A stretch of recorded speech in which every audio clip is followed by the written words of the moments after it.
तो hello everyone. आज हम लोग क्लास 12th की बुक फ्लेमिंगो के first chapter the last lesson के क्वेश्चन आंसर्स को पढ़ेंगे और समझेंगे।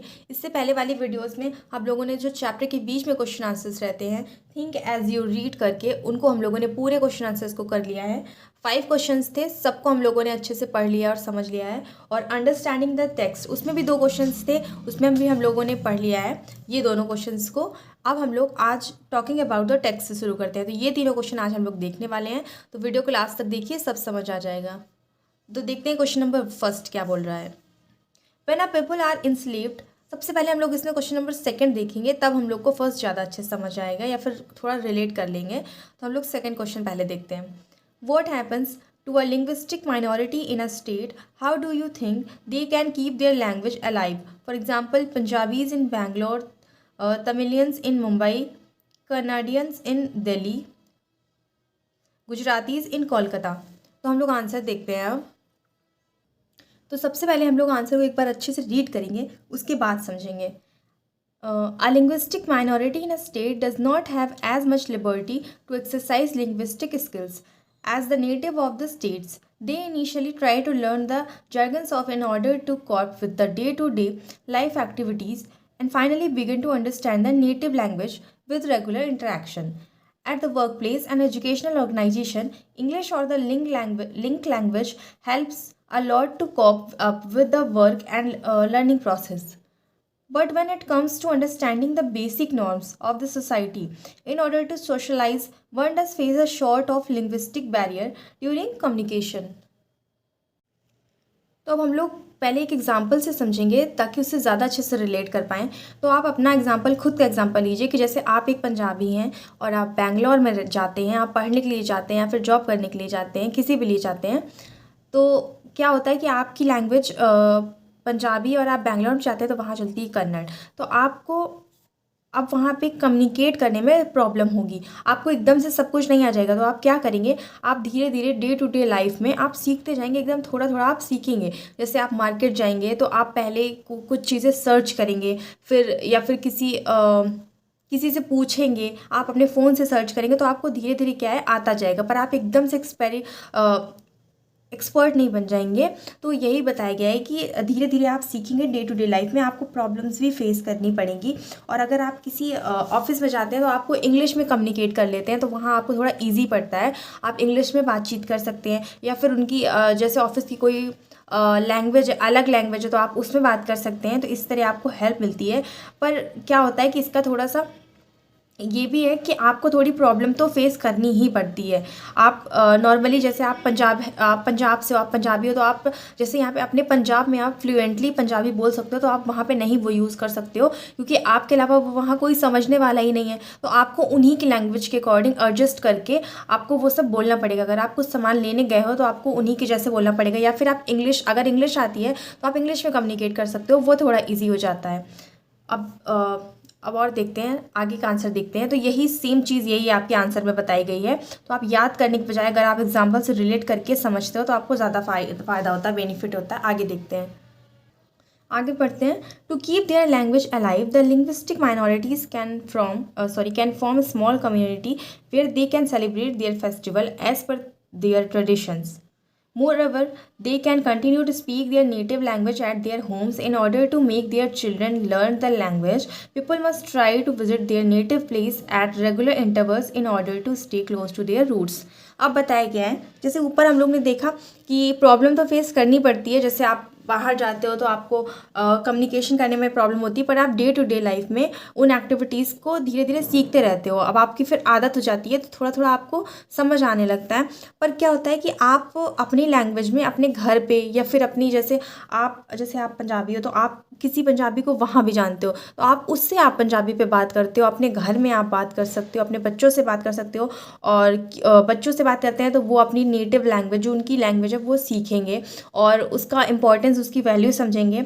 और क्या है कि हमें कुछ कुछ टाइम इंटरवल पर अपने घर भी जाना चाहिए ताकि हम अपनी रूट्स से कनेक्टेड रहें। अपनी जो पुरानी हमारे कल्चर है, रूट्स हैं और लैंग्वेज है, इन सब से हम कनेक्टेड रहें, इनको भूलें नहीं। तो ये था आंसर। इन शॉर्ट में ये था कि जैसे आप बाहर जाते हो, आप बिजनेस पर्पस से जाते हो या स्कूल पर्पस से जाते हो या फिर कुछ भी हो सकता है, कोई भी रीज़न हो सकता है, तो आप जाते हो तो आपको linguistic minority in a state, तो आपको क्या होता है कि आपको कुछ प्रॉब्लम्स को फेस करनी पड़ सकती है डे टू डे लाइफ, पर आप अपनी नेटिव अपनी लैंग्वेज को घर पे यूज़ कर सकते हो, अपने उसी कम्युनिटी के फ्रेंड्स के साथ यूज़ कर सकते हो, और अपने टाइम टू टाइम अपने घर जा सकते हो, ताकि आप अपनी रूट्स से कनेक्टेड रहो। तो ये था आंसर। अब हम लोग नेक्स्ट आंसर देखते हैं। तो चलिए अब क्वेश्चन नंबर 3 को पढ़ते हैं अच्छे से। 3 में क्या बोला गया है? Is it possible to carry pride in one's language too far? Do you know what linguistic chauvinism means?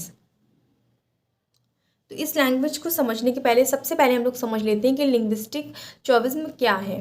तो ये जैसे आप अपनी लैंग्वेज पे प्राउड करो, आप अपनी लैंग्वेज को रिस्पेक्ट शो करो, आपके लिए अच्छी बात है, पर आप दूसरे की लैंग्वेज को भी उतना ही रिस्पेक्ट दो जितना आप अपनी लैंग्वेज को देते हो।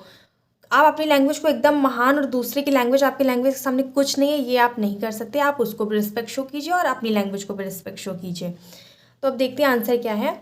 Yes, it is possible to carry pride in one's language too far if one is fond of one's own language at the cost of others' indifference toward other language is not healthy for any democracy like India। तो वही बताया गया है कि हाँ, आप अपनी language पर प्राइड महसूस कर सकते हो, आप अपनी लैंग्वेज पर प्राइड शो कर सकते हो, फील कर सकते हो कि आपकी लैंग्वेज बहुत अच्छी है और बहुत महान है, आप उसको रिस्पेक्ट शो कर सकते हो। पर आप दूसरे की लैंग्वेज ऐसा आप समझो कि कुछ नहीं है आपकी लैंग्वेज के सामने, सिर्फ आपकी लैंग्वेज ही सबसे अच्छी है, तो ऐसा नहीं है। और ख़ास करके डेमोक्रेसी जैसे इंडिया है, तो इंडिया में बहुत सारी लैंग्वेजेस बोली जाती हैं, तो इंडिया जैसी कंट्री के लिए तो बिल्कुल नहीं, ऐसे तो फिर बहुत सारे डिस्प्यूट्स हो जाएंगे। आगे देखते हैं। आगे अब हम लोग रीड करते हैं।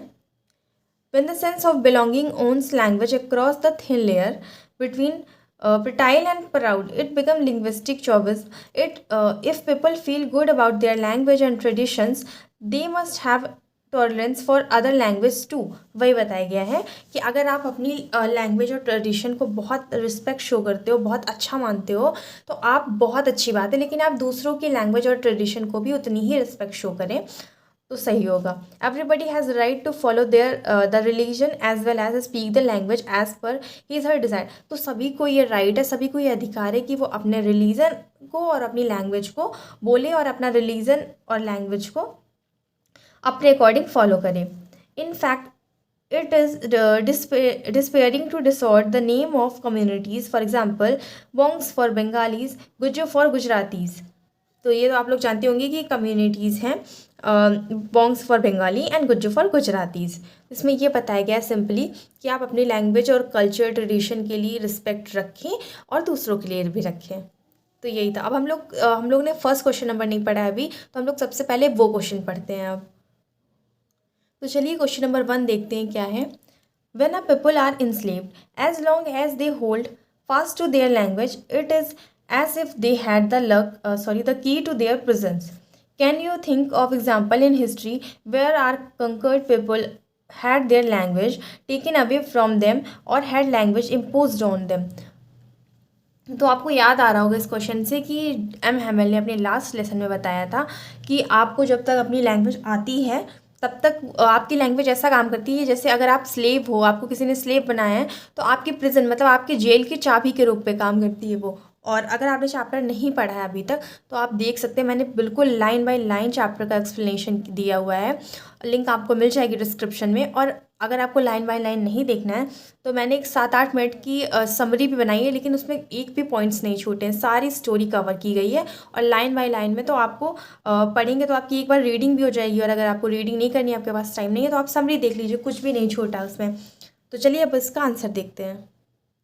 तो वही इस क्वेश्चन में पूछा गया है कि जैसे एम हैमेल ने बोला था ना कि जब तक आपके पास आपकी लैंग्वेज एक आपकी ताकत है और आपकी प्रेजेंट की आपकी की वो होती है, चाबी जैसी होती है, तो कहीं ऐसे एग्जांपल्स पूछे हैं तो आप क्या कहते हैं, एग्जाम्पल एक्सप्लेन नहीं करने आपको, आप एग्जाम्पल्स के नाम लिख दीजिए। जैसे इस तरह some example of their native language taken away from its people and imposition of the language of the conqueror. मतलब कुछ जगह उनकी जैसे जो नेटिव लैंग्वेज होती है जो उनसे छीन ली जाती है, और जिन्होंने इन स्लेव बनाया है, जिन्होंने गुलाम बनाया है, वो अपनी लैंग्वेज इम्पोज कर देते हैं उन पर। तो कुछ ऐसे एग्जाम्पल पूछे गए हैं, तो आप एग्जाम्पल दे सकते हैं कि यहाँ पे कुछ एग्जांपल्स लिखे हैं, आप इनको भी लिख सकते हैं। जैसे Portuguese become lingua franca of Angola, English imposed on the various cities peoples, Spanish imposed on the Basques and Catalans, Turkish impose on the Kurds. तो आप ये भी लिख सकते हैं। और फिर हम लोगों ने